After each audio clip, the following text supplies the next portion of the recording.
Hello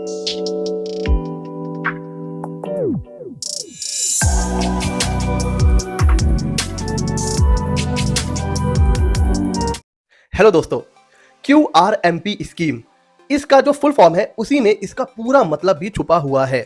QR quarterly return, MP monthly payment, यानी कि return file करिए क्वार्टरली और पेमेंट कीजिए मंथली। देखिए होता क्या था, जीएसटी आया तो दो स्कीम आ गई, एक नॉर्मल और एक कॉम्पोजिशन। नॉर्मल वालों को बोला गया आपको मंथली पेमेंट करना है, मंथली रिटर्न फाइल करना है। कॉम्पोजिशन वालों को बोला गया कि आपको क्वार्टर में एक बार रिटर्न फाइल करना है। कॉम्पोजिशन स्कीम थी छोटे छोटे ट्रेडर्स के लिए। और आपको पता है, हमने जीएसटी कोर्स में ये डिस्कस किया हुआ है कि कॉम्पोजिशन स्कीम के कुछ डिसएडवांटेजेस हैं। इसमें आईटीसी नहीं मिलता है, आप ना आईटीसी क्लेम कर पाएंगे, ना आगे आईटीसी फॉरवर्ड कर पाएंगे। अब ये मैं डिटेल में नहीं जाऊंगा कॉम्पोजिशन में, ये हमने अपना जो जीएसटी कोर्स है उसमें डिटेल में पढ़ा हुआ है। अगर आपने हमारे चैनल पर जीएसटी कोर्स, इनकम टैक्स का कोर्स नहीं देखा है तो मैं रिक्वेस्ट करूंगा आप जाके वो देखिए, लिंक डिस्क्रिप्शन में है। तो हुआ ये, कुछ ऐसे लोग थे जो आईटीसी भी लेना चाहते थे और वो बहुत छोटे लेवल पर काम कर रहे थे। तो इस नीड को देखते हुए एक नई स्कीम लॉन्च की गई, क्वार्टरली रिटर्न मंथली पेमेंट। आपको कॉम्पोजिशन में नहीं जाना है, मत जाइए, आप रहिए रेगुलर में। रेगुलर में ही पहले क्या होता था कि भाई जितनी सेल हो रही है उसमें से आईटीसी हटा दीजिए, जो बचा उतना आपको पे करना है जीएसटी।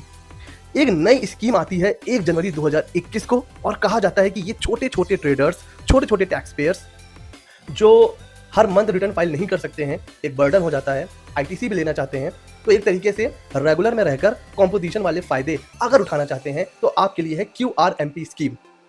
तो ये तो कहा गया कि भाई ये आपका इसमें छोटे छोटे जो टैक्स पेयर्स हैं उनका बड़ा बेनिफिट होने वाला है, एक बहुत बड़ा बेनिफिशियल स्टेप है। लेकिन जब ये स्कीम आई तो भैया ये बेनिफिट तो कम और बवाल ज़्यादा हो गया। कैसे बवाल? क्या दिक्कत हो गई? किसके लिए है? क्या कमियां हैं? क्या ये स्कीम जिस पर्पस से आई थी, क्या वो पर्पस सॉल्व हुआ? मैं कह सकता हूं जीएसटी में आने वाली ये अब तक की वन ऑफ द फेलियर, मतलब फेल्ड स्कीम है। आज के टाइम में शायद ही कोई इसको यूज कर रहा होगा। क्या कमी है इसमें? आखिर ऐसा क्या हुआ कि इस स्कीम के आने के बाद भी जो छोटे टैक्स पेयर्स थे उनको ज्यादा फायदा नहीं हुआ? तो ये इसका मतलब क्या है? क्या एडवांटेज है, क्या डिसएडवांटेज है? किनको क्यूआर स्कीम में जाना चाहिए, क्यूआरएमपी स्कीम में किसको नहीं जाना चाहिए? क्या रीजन है कि ये स्कीम उतनी सक्सेसफुल नहीं हो पाई जितना होना चाहिए था? आज इस वीडियो में हम लोग इसको डिटेल में डिस्कस करने वाले हैं, क्यूआरएमपी स्कीम। मैं सीए शमतेल आरफीन, मेरे चैनल सीए मित्रा 24 पर आप सब लोगों का स्वागत कर रहा हूं। अगर नए हो, नीचे है सब्सक्राइब का बटन, करो सब्सक्राइब, वीडियो को करो लाइक। चलते हैं वीडियो की तरफ। तो आज हम देखने वाले हैं what is QRMP, quarterly return और मंथली पेमेंट। ये स्कीम इंट्रोड्यूस करी गई 1 जनवरी 2021 से। क्वार्टरली रिटर्न ठीक है, मंथली पेमेंट, पहली प्रॉब्लम तो यहीं पर आ गई। जो पहले स्कीम थी, पहले क्या अभी भी है, दो स्कीम चल रही हैं। जो नॉर्मल स्कीम है उसमें भी हम पेमेंट करते हैं मंथली। आप क्यूआरएमपी स्कीम लेके आए, उसमें भी आपने बोला कि पेमेंट आपको करना है मंथली, रिटर्न आप कर सकते हो क्वार्टरली। तो कोई भी छोटा टैक्स पेयर हो, ठीक है, जो इस स्कीम के लिए एलिजिबल है, तो उसके लिए एक बर्डन ये भी होता है कि उसको हर महीने जीएसटी पे करना है। तो अगर इसका नाम QRQP होता तो ज्यादा अच्छा होता, क्वार्टरली रिटर्न भी और क्वार्टरली पेमेंट भी। क्योंकि जो एक बर्डन होता है वो ये भी होता है कि हर मंथ जीएसटी पे करना होता है। तो वहां तो कोई मतलब एडवांटेज या बेनिफिट नहीं दिया गया। पेमेंट करना है मंथली और रिटर्न आपको फाइल करना है क्वार्टरली। ठीक है, आगे चलते हैं। अच्छा, नॉर्मल स्कीम क्या है? नॉर्मल स्कीम में ये है कि भाई जीएसटीआर 3 भी आपको फाइल करना है मंथली और जीएसटीआर 1 आपको फाइल करना है मंथली या क्वार्टरली। पहले 31 दिसंबर 2020 तक क्या था कि जीएसटीआर 1 आप क्वार्टरली भी फाइल कर सकते थे। तो यहाँ पर अभी तो क्वार्टरली नहीं रहेगा, क्योंकि अगर आप नॉर्मल स्कीम में हैं तो जीएसटीआर 3 भी और जीएसटीआर 1 दोनों आपको मंथली ही फाइल करने होते हैं। ये है नॉर्मल स्कीम।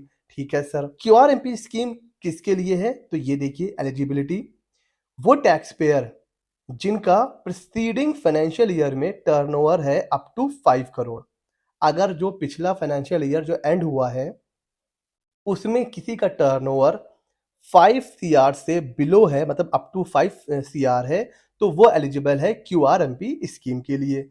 ठीक है सर, फिर कह रहा है कि tax payer can opt in for any quarter from the first day of second month of preceding quarter to the last day of the first month of the quarter.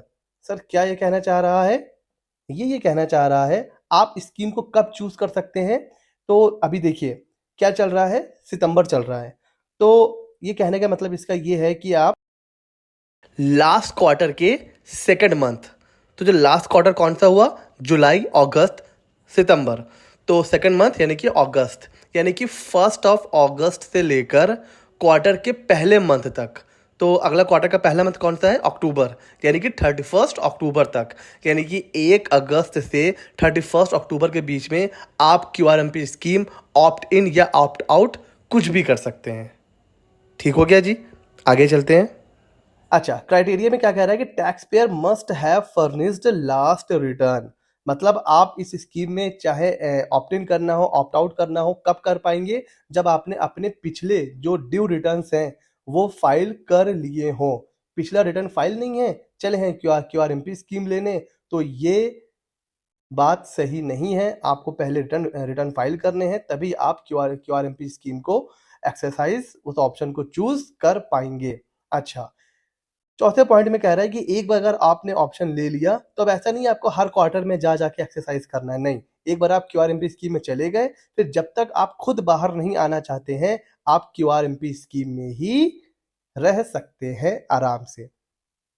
अब ये है माइग्रेशन, तो कैसे माइग्रेशन होगा? अच्छा, ये time निकल चुका है, जब ये स्कीम आ रही थी ये तब के लिए है, तो ये जो पॉइंट है, पॉइंट नंबर 5, ये उतना रिलेवेंट नहीं है। पॉइंट नंबर 6 कह रहा है कि invoice detail can be filed in GSTR1 by using IFF। IFF क्या है? Invoice furnishing facility. ये आ गया सबसे बड़ा बवाल। आइए देखते हैं हो क्या रहा था। बायर होता है, सेलर होता है, ठीक है। बायर को क्या चाहिए होती है? ITC। तो हो क्या रहा था, बायर को तो चाहिए ITC मंथली। भाई अगर कोई ऐसा बायर है जो नॉर्मल स्कीम में है, तो वो GSTR1 फाइल करेगा मंथली, तो उसको ITC चाहिए, और GSTR3 भी फाइल करेगा मंथली, तो उसको ITC चाहिए मंथली। लेकिन भैया जो सेलर है वो है QRMP स्कीम में, और QRMP स्कीम ये कहती है कि आपको GSTR1 फाइल करना है क्वार्टरली। यहां पर आ गया प्रैक्टिकल प्रॉब्लम कि जब मेरा सेलर जो QRMP स्कीम में है, जब वो GSTR1 फाइल करेगा क्वार्टरली, तो मुझे ITC मंथली कैसे मिलेगा? यहां तो मिसमैच हो जाएगा। आपने बोला है कि जितना ITC GSTR2B में आएगा आप उतना ही क्लेम कर सकते हैं। अब ये मेरी गलती है कि मैंने QRMP स्कीम वाले से परचेज किया। इस तरह क्या होगा, कोई भी QRMP वाले से परचेज करेगा ही नहीं। तो यहां पर सॉल्यूशन लेकर के आए, IFF को इंट्रोड्यूस किया गया, GSTR1 का नाम बदला गया, कहा गया कि GSTR1 तो नहीं फाइल करना है, उसकी जगह आपको फाइल करना है IFF, इनवॉइस फर्निशिंग फैसिलिटी। इसमें करना क्या है सर, आइए देखते हैं। इसमें आपको करना क्या है, जो भी आपके B2B बिल हैं, मतलब आपने बेचा, अब आप तो हैं भैया क्वार्टरली में, तो आप तो GSTR1 फाइल करोगे क्वार्टरली। लेकिन अगर सामने वाला पर्सन जिसको ITC चाहिए, तो आप अगर उसको ITC देना चाहते हैं तो आपको फाइल करना है IFF। कब कब फाइल करना है? पहले क्वार्टर में और दूसरे क्वार्टर में, ठीक है। और जो तीसरा क्वार्टर होगा उसके बाद तो आपको GSTR1 फाइल करना ही होता है। अच्छा, GSTR1 फाइल करना होता है 11th ऑफ नेक्स्ट मंथ, और IFF फाइल करने की ड्यू डेट होती है 13, यानी कि जो सितंबर है इसका GSTR1 फाइल करना है 11 अक्टूबर, 11th ऑफ अक्टूबर, और IFF की ड्यू डेट होगी 13 ऑफ अक्टूबर, ठीक है। अब आप देखिए भाई, अगर किसी ने मुझसे परचेज किया तो जाहिर सी बात है उसको ITC चाहिए, और मुझे ITC देना है तो GSTR1 तो मुझे नहीं फाइल करना है, वो तो क्वार्टरली फाइल करना है। लेकिन IFF ये मुझे हर मंथ फाइल करना पड़ेगा, क्योंकि भैया जिसने भी मुझसे परचेज किया है वो ITC के लिए मुझे कॉल करेगा ही करेगा, वरना कोई मुझसे परचेज ही नहीं करेगा। तो बात घूम फिर के जहां से शुरू हुई थी वहीं पे आके खत्म हो गई कि भाई जब मुझे IFF फाइल करना ही है तो मैं GSTR1 क्यों ना फाइल करूं। और आईएफएफ और जीएसटीआर 1 में कोई बहुत ज्यादा डिफरेंस नहीं है, सिर्फ इतना डिफरेंस है कि इसमें आप B2B इनवॉइस को एंटर कर सकते हैं, B2C को नहीं कर सकते हैं। तो आप कह सकते हो कि जीएसटीआर 1 का छोटा भाई है आईएफएफ। और इसी में एक और प्रॉब्लम भी छुपी हुई है, वो ये प्रॉब्लम है कि B2B तो आपने दे दिया आईएफएफ में, ठीक है, लेकिन B2C आपने दिया नहीं। तो B2C की जो डिटेल है वो आपको कब देनी है? तीनों क्वार्टर की एक साथ, जब क्वार्टर एंड होगा।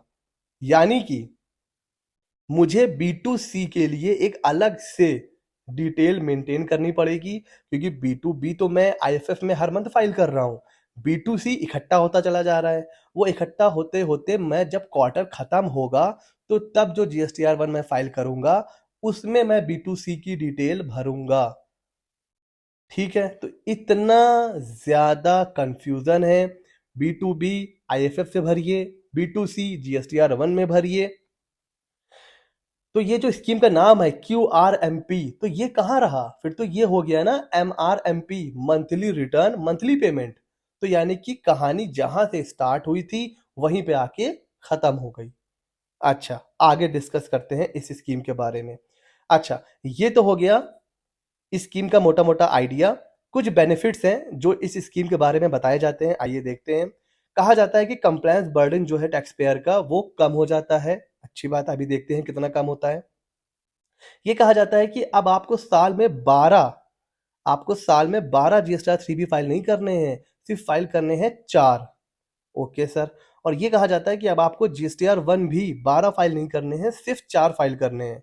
लेकिन आईएफएफ आपको हर मंथली फाइल करना है, जीएसटीआर 1 फाइल नहीं करना है, आईएफएफ फाइल करना है आपको हर मंथ। यानी कि मतलब क्या निकला? 4 क्वार्टर, तो 4 जीएसटीआर 1 और 8 आईएफएफ। यानी कि अब आपको 12 जीएसटीआर 1 फाइल नहीं करने हैं, 12 जीएसटीआर 1 की जगह पर अब आपको क्या करना है? 4 जीएसटीआर 1 फाइल करने हैं एंड 8 फाइल करने हैं आईएफएफ। तो घूम फिर के बात वही आ गई, 8 4 12, 8 4 12। तो ये कोई बेनिफिट रहा ही नहीं, ठीक है सर। अब आ रहा है एक और नया बवाल। यह कहा गया कि QRMP स्कीम में आपके पास पेमेंट करने के हैं 2 तरीके। कौन कौन से 2 तरीके? पहला है फिक्स्ड सम मेथड, दूसरा है सेल्फ असेसमेंट मेथड। 2 मेथड कौन कौन से हुए सर? फिक्स्ड सम मेथड और सेल्फ पेमेंट मेथड। यानी कि हर मंथ आपके पास ऑप्शन है, आप चाहो तो फिक्स्ड सम मेथड कर लो, चाहे तो सेल्फ असेसमेंट मेथड कर लो। अब ये क्या है अभी आगे हम लोग डिसाइड, मतलब अभी आगे हम लोग देखेंगे। तो एक और बवाल आ गया। अभी तक क्या था नॉर्मल स्कीम में, जितनी सेल हो रही है उसमें से आईटीसी हटा दीजिए, जो बैलेंस है पे कर दीजिए। क्यूआरएमपी स्कीम में ऐसा नहीं है, यहां पर आपको 2 मेथड दे दिए गए हैं, ठीक है सर। अभी कह रहे हैं कि बाकी जीएसटीआर 1 की जगह पर आप जो है आईएफएफ के थ्रू फाइल कर सकते हैं, ठीक है, देख लिया हम लोगों ने। अच्छा, अब आप इस स्कीम से बाहर कैसे निकलेंगे? जैसे ही आपका टर्नओवर 5 करोड़ को क्रॉस कर जाएगा, आप अपने आप बाहर हो जाओगे। और facility for opting out of the scheme for a quarter will be available from the first day of second month of preceding quarter to the last day of the first month of the quarter. Same time period में अब आप चाहो तो opt इन भी कर सकते हो, opt out भी कर सकते हो हर क्वार्टर में। एक बार अगर आप इस स्कीम में चले गए तो आप बाहर भी आ सकते हो, ऐसा नहीं है कि साल भर फॉलो करनी पड़ेगी, ऐसा नहीं है, ठीक है सर। अच्छा, अब इसमें क्या था कि भाई अगर आपको अपने सेम चीज है कि अगर tax payer opting for scheme shall file GSTR 1 on quarterly basis, आप जीएसटीआर 1 को क्वार्टरली बेसिस पे फाइल करोगे। Tax payer will have the facility to upload invoice detail using IFF up to 50 lakh in each month. भले ही आपके invoice कितने भी हों, लेकिन आईएफएफ के थ्रू आप बस 50 लाख तक के इनवॉइस ही अपलोड कर सकते हो ईच मंथ। तो 50 लाख से अगर ऊपर है तो आप सबको आईटीसी नहीं दे पाओगे, आपको देखना पड़ेगा कौन ज्यादा बार बार कॉल कर रहा है आईटीसी के लिए, उनको आईटीसी दे दीजिए, क्योंकि 50 लाख से ज्यादा आप आईटीसी नहीं डिस्ट्रीब्यूट कर पाएंगे। ड्यू डेट क्या है? 13 डे ऑफ सक्सीडिंग मंथ। जो आप इनवॉइस अपलोड करोगे आईएफएफ में वो कहाँ रिफ्लेक्ट होगा? सेम चीज सामने वाले के जीएसटीआर 2B में। जो इनवॉइस आपने आईएफएफ में अपलोड कर दिया है उसको जब आप क्वार्टरली जीएसटीआर 1 फाइल करोगे तो वहां पर उसको बार बार अपलोड करने की जरूरत नहीं है। एक बार अगर आपने आईएफएफ में अपलोड कर दिया तो जीएसटीआर 1 में देने की जरूरत नहीं है, कोई नीड नहीं है। ठीक है सर। अच्छा, अब देखते हैं स्कीम। दो तरह के मेथड हैं, उसके बारे में देखते हैं।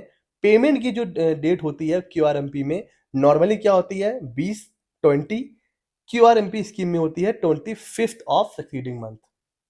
तो पहले 2 क्वार्टर में आपको जब पे करना होता है जीएसटी तो उसकी ड्यू डेट होती है 25th, यानी कि सितंबर चल रहा है तो इसकी ड्यू डेट होगी 25th ऑफ अक्टूबर। वही जीएसटी पीएमटी 06 फॉर्म होगा, उसके थ्रू आपको पे करना है। ठीक है सर। अब बात करते हैं इस कॉन्सेप्ट के बारे में। थोड़ा कंफ्यूजन होता है यहाँ पर, बहुत इजी है, कोई बहुत ज़्यादा इसमें कॉम्प्लिकेशन नहीं है। Fixed sum method, self assessment method, पहले ये देख लेते हैं। क्यों? क्योंकि ये सेम मेथड है जो हम लोग नॉर्मल स्कीम में फॉलो करते हैं। क्या लिखा हुआ है? Tax payer opting for the scheme can pay tax due in form GST PMT 06 by considering tax liability and ITC. मतलब हम लोग क्या करते हैं, जितना सेल हो रहा है उसमें से आईटीसी हटाते हैं, जो आता है उतना जीएसटी पे करते हैं। उसी को बोलते हैं सेल्फ असेसमेंट मेथड। यानी कि इसमें अलग से दिमाग नहीं लगाना है, जो नॉर्मल स्कीम में मेथड है वही ये मेथड है, सेल्फ असेसमेंट। तो अब आ जाते हैं फिक्स्ड सम मेथड। क्या कह रहा है ये? Tax payer can pay tax by generating in challan for an amount equal to 35% of tax paid in cash in preceding quarter, अगर रिटर्न क्वार्टरली फाइल हो रहा है, और payment equal to the tax paid in cash in last month, अगर आपने पिछले जो quarter था उसमें क्वार्टरली जीएसटी पे कर रहे हो तो क्वार्टर में जितना आपने जीएसटी पे करा है कैश में उसका 35%, और अगर मंथली पे कर रहे थे तो लास्ट मंथ में जितना जीएसटी पे करा है कैश में उसका 35%। एंड यहां पर ध्यान दीजिए friends, in cash, in cash, in cash, यानी कि आइए देखते हैं। मैं बात कर रहा हूं, ये है फर्स्ट मंथ आपने जीएसटी पे किया। टोटल जो जीएसटी था वो था आपका 20,000 का, जिसमें से आपने 15,000 पे कर दिया थ्रू आईटीसी,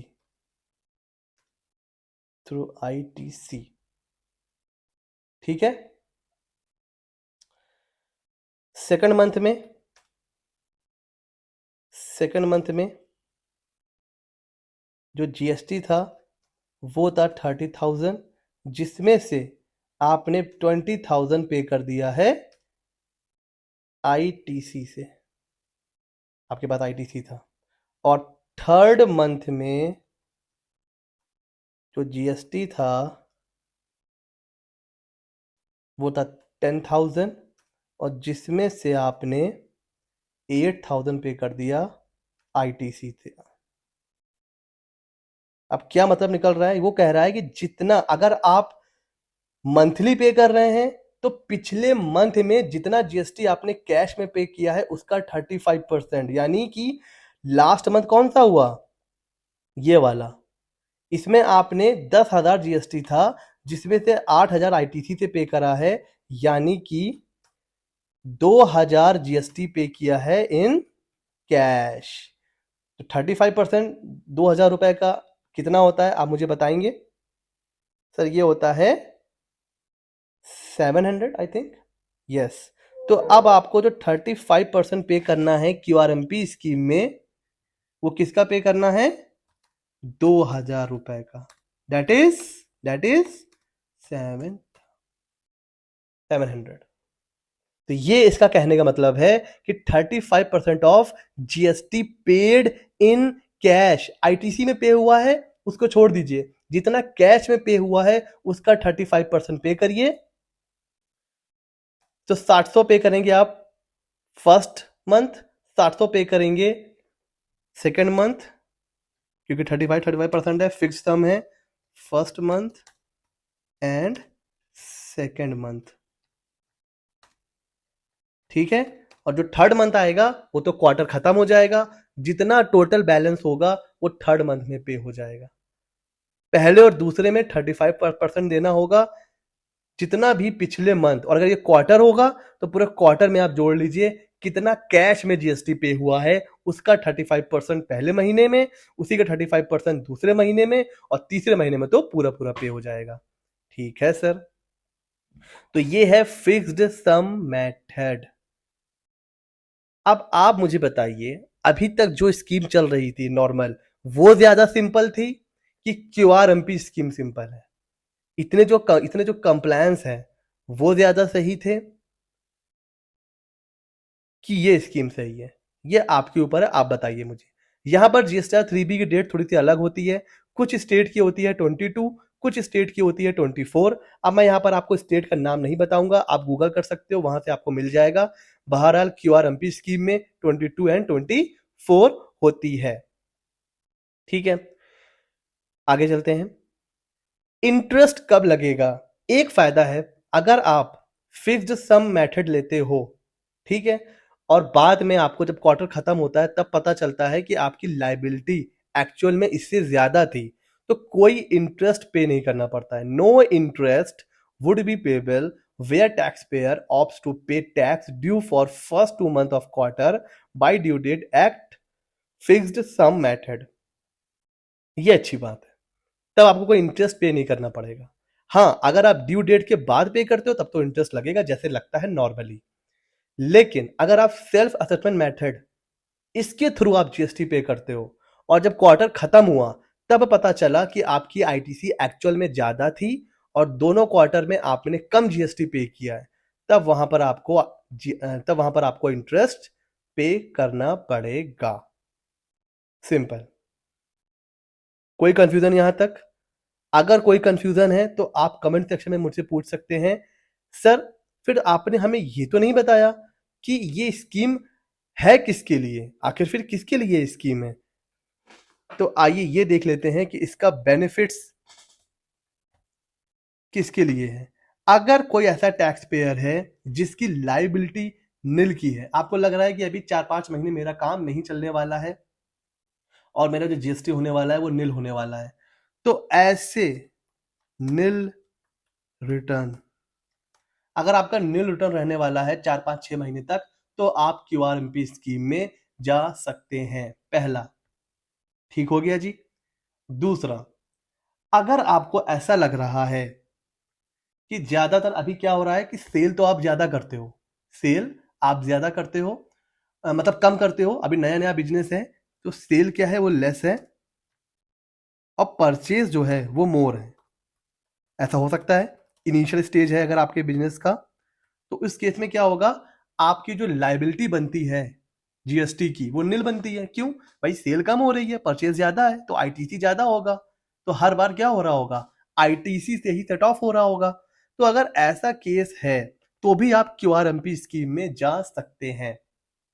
उस केस में क्या होगा, आपका फायदा ये हो जाएगा कि जीएसटी तो आपको पे नहीं करना है, और मतलब क्या कहते हैं, रिटर्न आपको क्वार्टरली फाइल कर सकते हो, तो रिटर्न आप क्वार्टरली फाइल कर सकते हो और पेमेंट आपको करना नहीं है, उस केस में आप जा सकते हो। तीसरा केस, अगर आप एंड यूजर सप्लायर हैं, मतलब आपकी जितनी भी सेल होती है वो होती है B2C, आप B2B सप्लाई करते ही नहीं हो, बहुत कम करते हो, रेयर करते हो, आपकी सेल का जो बड़ा पोर्शन है वो B2C होता है, उस केस में भी आप क्यूआरएमपी स्कीम जा सकते हो। क्यूआरएमपी स्कीम लेने से फायदा ये हो जाएगा आपका कि आपको भले ही पेमेंट मंथली करना है, लेकिन जीएसटीआर 1 और 3B ये आपको क्वार्टरली फाइल करने हैं, तो आईटीसी आपको देना नहीं है, तो आईएफएफ भी फाइल नहीं करना है, तो ये बेनिफिट आपके लिए हो जाएगा। बाकी पूरी स्कीम मैंने आपको समझा दी है। अगर आपको लग रहा है कि नहीं ये स्कीम तो हमारे लिए भी बेनिफिशियल है, तो आप बिल्कुल ऑप्ट इन कर सकते हो। तो फ्रेंड्स, आप मुझे अपने थॉट्स जरूर बताइए कि आपको क्या लगता है इस स्कीम के बारे में। अगर आप प्रोफेशनल हैं तो क्या आपने अपने क्लाइंट्स को इस स्कीम में करवाया है? अगर आप खुद टैक्स पेयर हैं तो क्या आप इस स्कीम में हो, और अगर नहीं हो तो क्या इस स्कीम में जाना चाहते हो? ये सारी चीजें मुझे आप कमेंट सेक्शन में बताइए। वीडियो कैसा लगा? अगर अच्छा लगा हो तो लाइक करो, शेयर करो, सब्सक्राइब करो। मिलते हैं अगले वीडियो में।